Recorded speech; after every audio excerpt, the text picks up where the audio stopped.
Okay, so ayan, suot ko ang damit ng aking asawa para swerte naman ako sa university. So ayan, maliit pala siya. Oh, tingnan mo naman, oh, ang liit pala niya. Ayan, kaya pala sabi niya, B, huwag ka mag-high heels, mas matangkad ka sa akin na mga 1 inch, mga ganun. Sabi ko, hindi naman halata kung 1 inch. So ayan, suot ko, isang beses lang niya to nasuot, and siguro sa ano to binili sa kanya sa parang pumunta kami sa bundok, kanyang ganyan for New Year ata yun, New Year, ganun. And then, shout out Ferrari, ganyan.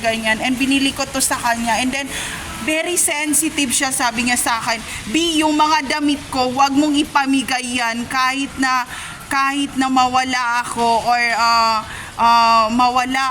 or pag namatay ako, wag mong ipamigay yung mga damit ko, hindi pwedeng hiramin ng kahit sino. And also hindi mo pwedeng ipahiram yung mga damit ko, and alam ko kung ano yung mga niregalo mo sa akin, and alam ko yung damit na binibigay mo, and alam ko rin ang mga damit na binibili mo sa mga anak ko. Gumanon siya. So ayan, di ba, natakot talaga ako sa mga reminder niya na yon. And sabi ko sa kanya, B, hindi ko naman papakialaman yung sabi niya, B, ikikip mo yung mga damit ko, wag na wag mong ipahiram or ipamigay. Pwede ikaw ang magsuot ng damit. Pag namimiss mo ko, isuot mo yung mga damit ko, pero hindi mo pwedeng itapon, at hindi mo pwedeng punitin, at hindi mo pwedeng ipahiram, at ilagay mo sa closet na maayos, na nakaplansa, nang nakahanger, nang hindi gusot-gusot, na walang Clorox or chlorine or mga kahit anong mansa ng damit ko, at gusto kong plansado ang aking damit. So ayan, tingnan mo, oh, hindi ko dinumihan damit mo, bago pa rin, oh. Ilang years to? 13 years to. Baka gusto nyo naman i-mine nyo ang mga gamit namin, ang mga pinaghirapan ng asawa ko. Subukan yung mindset lahat. Hindi na kayo makamove on sa sobrang mindset. So ayan, di ba? Maingat ako sa gamit. Lahat ng gamit ng asawa ko, iniingatan ko yan. Pinaplansya ko yan ng 24/7 yan. Malinis ako sa mga damit ng anak ko. So ayan, buhay na buhay pa ang damit ng asawa ko. Ayan, oh. Ang ano pala niya, oh, ang liit niya, oh. Sobrang liit niya pala dito.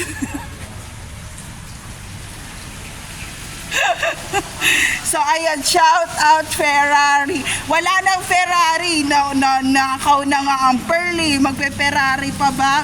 So ayan, wala kaming problema. Swerteng-swerte kami sa pera, and sobra-sobra yung pera na pumapasok sa amin. So wag niyong ubusin pasensya ko. So ayan, suot ko damit niya. Magko-commute ako ngayon. Wala akong private vehicles ngayon. So, di ba, sana yung 4 wheels Lexus with a sporty, ganyan. So, ito yung view dito. So, ayan, medyo huminto na yung ulan. So, ayan, hindi mabango to, galing pa to sa karton, and hindi sa cargo, and hindi ko pa to nalabhan, ganyan, galing sa ibang bansa. And si Hero, sabi niya, Mami, can I borrow ito raw, kasi gusto niya to. Sabi ko, hindi pwedeng hiramin, bilhan na lang kita kasi that's for daddy, ganyan. And then ayun, sabi ko, wag niyong hiramin mga gamit ng daddy, bibili tayo ng sarili niyong damit. So ayun, nawarak moment naman yung suit. So ayun lang, gusto ko lang i-share, friends. So pakita ko sa inyo yung damit.